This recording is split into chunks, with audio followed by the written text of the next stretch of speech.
Family higher secondary school കണ്ണൂരിലെ വിദ്യാർത്ഥികളാണ്. SIM 2024 ഭാഗമായി ഞങ്ങൾ മുന്നോട്ട് വയ്ക്കുന്ന പ്രോജക്റ്റാണ് temperature controlled exhaust fan. Temperature controlled exhaust fan എന്ന പ്രോജക്റ്റ് ഗ്രീൻ ഹൗസ് പോലുള്ള ഫാമിംഗ് മെത്തേഡ്സിൽ നമ്മൾ ഇൻപുട്ട് ചെയ്യുകയാണ്. ഈ പ്രോജക്റ്റിന്റെ ആശയം എന്ന് പറയുന്നത് ഗ്രീൻ ഹൗസ് പോലുള്ള ഫാമിംഗ് മെത്തേഡ്സിൽ നമുക്ക് ഇഷ്ടമുള്ള ടെമ്പറേച്ചർ വെച്ചിട്ട് സെറ്റ് ചെയ്ത് കൃഷി രീതികൾ ചെയ്യാവുന്നതാണ്. ഈ എക്സോസ്റ്റ് ഫാൻ ഇൻസേർട്ട് ചെയ്യുന്നത് വഴി നമുക്ക് ആവശ്യമുള്ള ടെമ്പറേച്ചർ ആ ഗ്രീൻ ഹൗസിനുള്ളിൽ കിട്ടുന്നതായിരിക്കും.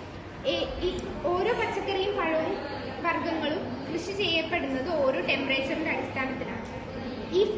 ഈ പ്രോജക്റ്റ് ഇംപ്ലിമെന്റ് ചെയ്യുന്നത് വഴി നമുക്ക് ഏത് പച്ചക്കറിയും ഏത് ടൈമിൽ ഏത് സീസണിൽ നമുക്ക് ആവശ്യമുള്ള രീതിയിൽ കൃഷി ചെയ്ത് എടുക്കാവുന്നതാണ്. ഇതിൽ നമ്മൾ ഉപയോഗിച്ചിട്ടുള്ളത് ആർഡിനോ ആണ് യൂസ് ചെയ്തിട്ടുള്ളത്. ആർഡിനോ ആണ് ഇതിന്റെ മൈക്രോ കൺട്രോളർ എന്ന് പറയുന്നത്. പിന്നെ നമ്മൾ ഉപയോഗിച്ചിട്ടുള്ളത് എക്സോസ്റ്റ് ഫാൻ ആണ്. എക്സോസ്റ്റ് ഫാൻ പിന്നെ ഉള്ളത് LED ബോർഡാണ്. ഈ റൂമിന്റെ ടെമ്പറേച്ചർ ഇപ്പൊ എത്രയാണെന്ന് ആ LED ബോർഡിൽ നമുക്ക് ഡിസ്പ്ലേ ആവുന്നതായിരിക്കും. ഇപ്പൊ ഫാനിന്റെ സ്പീഡ് 80% ആണ്.